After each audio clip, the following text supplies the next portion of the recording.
Everyone. आज हम discuss करने जा रहे हैं जेनेटिक्स का first chapter which is principles of inheritance and variations. बहुत ही इंपॉर्टेंट चैप्टर है। सबसे पहले देखते हैं कुछ एक इम्पॉर्टेंट टर्म्स जो इस चैप्टर में रिपीटेडली यूज होंगी और आपको इसलिए एक क्लैरिटी होनी चाहिए इन टर्म्स के बारे में। ओके, आज की क्लास के लर्निंग ऑब्जेक्टिव्स क्या रहेंगे, हम देखेंगे कि क्रोमोसोम्स क्या है, डीएनए क्या है और जीन्स क्या है।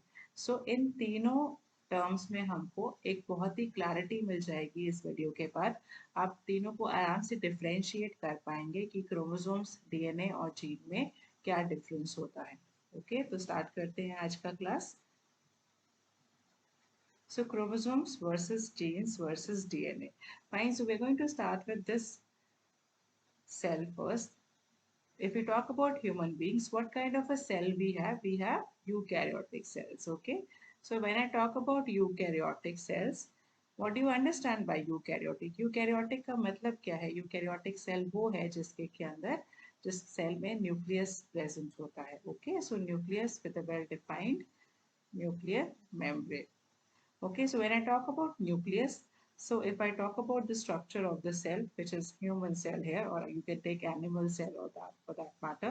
So we have the cell जिसके अंदर nucleus है और बाहर cytoplasm है. Alright, cytoplasm में you have various cell organelles which are membrane bound cell organelles like mitochondria, you have ribosomes, Golgi bodies.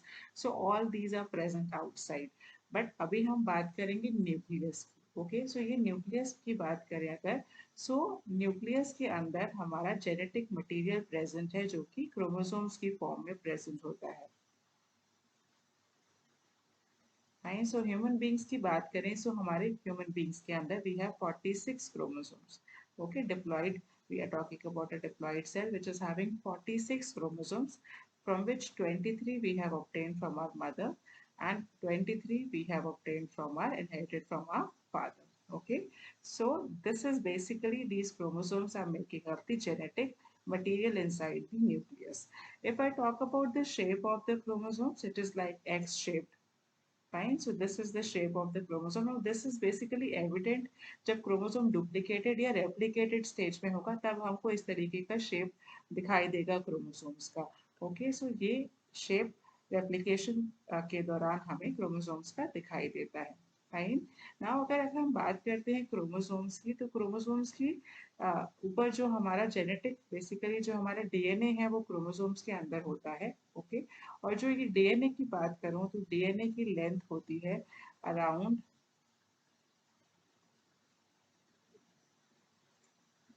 around 2 meters. Fine, but then if I talk about the nucleus, nucleus का size कितना रहता है? अगर diameter की बात करें nucleus का, तो एवरेज डायमीटर अराउंड 6 माइक्रोमीटर्स रहता है। ये 2 मीटर का जो डीएनए है वो एक क्रोमोसोम में प्रेजेंट है। 46 क्रोमोसोम्स में हाँ, कितना सारा डीएनए प्रेजेंट है? Okay, so this DNA has to be present inside the nucleus, which is just around, say around 6 micrometers in diameter. So इतना लंबा DNA अगर छोटे से न्यूक्लियस में फिट होना है तो हम ये समझ सकते हैं कि कितनी ज़्यादा सुपर कॉइलिंग की ज़रूरत है, कितना ज़्यादा उसको कॉम्पैक्टली हमको प्रेस करना होगा। फाइन, कॉम्पैक्ट प्रेस, उसको कितना ज़्यादा वो कॉइल्ड स्ट्रक्चर उसके अंदर न्यूक्लियस के अंदर प्रेजेंट होगा। तो अगर हम क्रोमोसोम का स्ट्रक्चर को थोड़ा सा अनवाइंड करके देखते हैं, जब ये सुपर कॉइलिंग खुलती है तो हमें ये दिखता है कि इस क्रोमोसोम्स के अंदर ये डीएनए है, प्लस ये डीएनए जो है प्रोटीन्स के साथ अटैच्ड होता है। फाइन, सो ये डीएनए बेसिकली सुपर कॉइल्ड तरीके से पैक्ड किया होता है। फाइन, अब ये डीएनए की बात करें अगर, तो DNA is a chemical substance, deoxy ribo nucleic acid, जो कि क्रोमोसोम्स में प्रेजेंट होता है along with the proteins।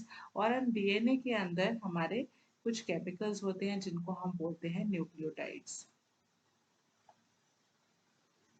Fine, so nucleotides ये हम सब पढ़ के आ चुके हैं बायोमोलिक्यूल्स चैप्टर में, इसलिए इसमें मैं डिटेल में अभी नहीं जा रही हूँ।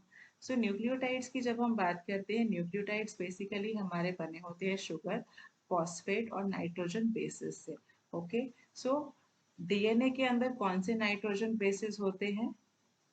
हमने ये पढ़ा है एडेनिन, गायनिन, साइटोसिन एंड थायमिन, ये 4 बेसिस, नाइट्रोजन बेसिस डीएनए के अंदर प्रेजेंट होते हैं।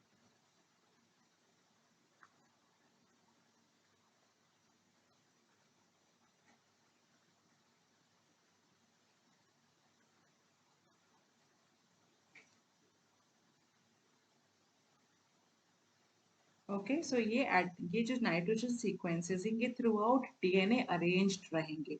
फाइन, सो आप देख सकते हैं कि पूरे डीएनए के अराउंड ये जो नाइट्रोजन सीक्वेंसेस है अरेंज्ड हैं।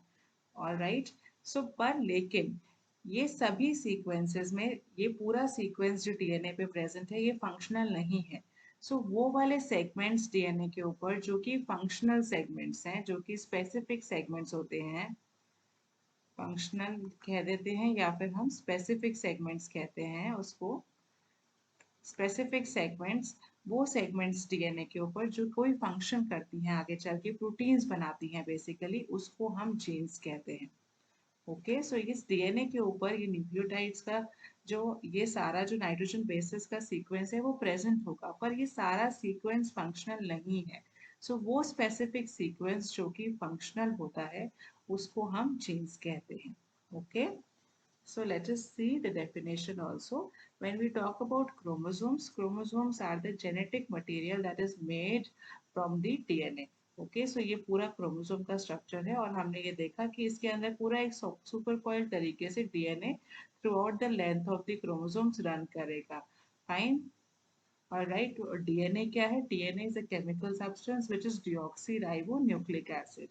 ओके, एंड जीन्स क्या है? जीन्स बेसिकली वो स्पेसिफिक सीक्वेंसेस हैं डीएनए के ऊपर जो आगे चल के प्रोटीन्स बनाती हैं। सो ये बेसिकली फंक्शनल सीक्वेंसेस हैं जो कि केमिकल कोड कैरी करती हैं। अभी केमिकल कोड आगे चल के प्रोटीन्स बनाने में काम करता है या हेल्प करता है। So genes are basically the short segments or these short sections of the DNA that consist of this chemical code जो आगे चल के प्रोटीन्स बनाते हैं। सो ये बेसिकली जहाँ पर आप डायग्राम में देख सकते हैं हाईलाइटेड जो सेगमेंट्स हैं ये जीन्स हैं। ओके, सो पूरा डीएनए का स्ट्रक्चर के ऊपर हमारे नाइट्रोजन सीक्वेंसेस रहते हैं, बट वो सारे फंक्शनल नहीं है। सो वो पर्टिकुलर सीक्वेंसेस जो फंक्शनल है, जो स्पेसिफिक है, उसको हम जीन्स कहते हैं। Fine. So I hope you are clear with these two terms, genes, DNA, and plus you are also clear with chromosomes. Fine. Okay. Now in the next coming video, we will discuss about chromosomes, chromatids, and chromatin. Also, we'll find out the difference between genes and alleles. Plus हम देखेंगे homozygous condition कौन सी होती है, heterozygous conditions कौन सी हैं, dominant trait क्या है, recessive trait क्या है, जीनोटाइपिक रेशो, फिनोटाइपिक रेशो या जीनोटाइप क्या है, फिनोटाइप क्या है। सो इन सभी पॉइंट्स के बारे में हम अपनी अपकमिंग वीडियोस में बात करेंगे। So stay tuned with us. Thank you.